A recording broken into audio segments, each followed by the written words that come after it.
আপনারা কোর্টে কেন এসেছেন?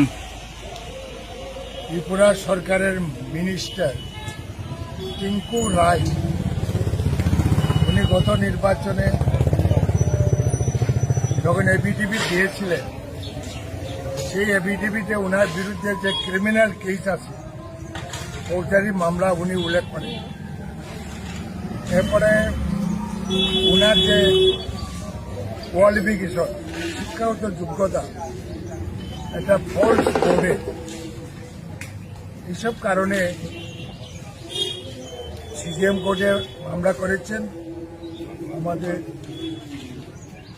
অ্যাডভোকেট নরসিংহ দাস এবং এই মামলা গ্রহণ করেছে এবং আজকে প্রথম তারিখে আগরতলা থেকে দুজন অ্যাডভোকেটও এসছেন, পূজন বিশ্বাস এবং আমাদের টিম্পু মক, তারাও আজকের এই হিয়ারিংয়ে অংশগ্রহণ করেছেন।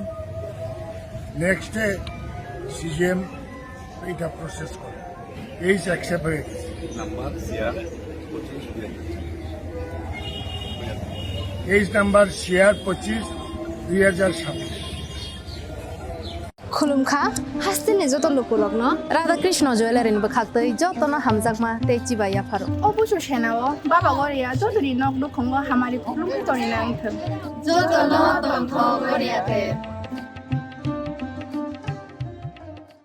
রাধাকৃষ্ণ জুয়েলারি নিয়ে এলো অক্ষয় তৃতীয়া বিশেষ অফার 10 থেকে 25 এপ্রিল 2026 পর্যন্ত 700 টাকা ছাড় প্রতি গ্রাম সোনার গয়নার কেনাকাটায়, 20% ছাড় হীরের গয়নার মজুরিতে এবং হীরের মূল্যে, রূপোর গয়নার মজুরিতে এবং গ্রহরত্নের মূল্যেও 20% ছাড়। পুরনো সোনা ও হীরের গয়নায় পাচ্ছেন 100% এক্সচেঞ্জ ভ্যালু, আর প্রতিটি কেনাকাটায় থাকছে নিশ্চিত উপহার। আমাদের প্রতিটি শাখায় রয়েছে ফ্রি জেমস্টোন এবং গোল্ড টেস্টিং সুবিধা, সাথে ফ্রি জুয়েলারি ইন্স্যুরেন্স। আমরা প্রতিদিনই খোলা, তাই আজই চলে আসুন আপনার নিকটবর্তী রাধাকৃষ্ণ জুয়েলারি শোরুমে। সবার সাদর আমন্ত্রণ। রাধাকৃষ্ণ জুয়েলারি, উষা বাজার, আগরতলা, ধর্মনগর, বিলোনিয়া, উদয়পুর এবং পোলো সেন্ট্রাল মল।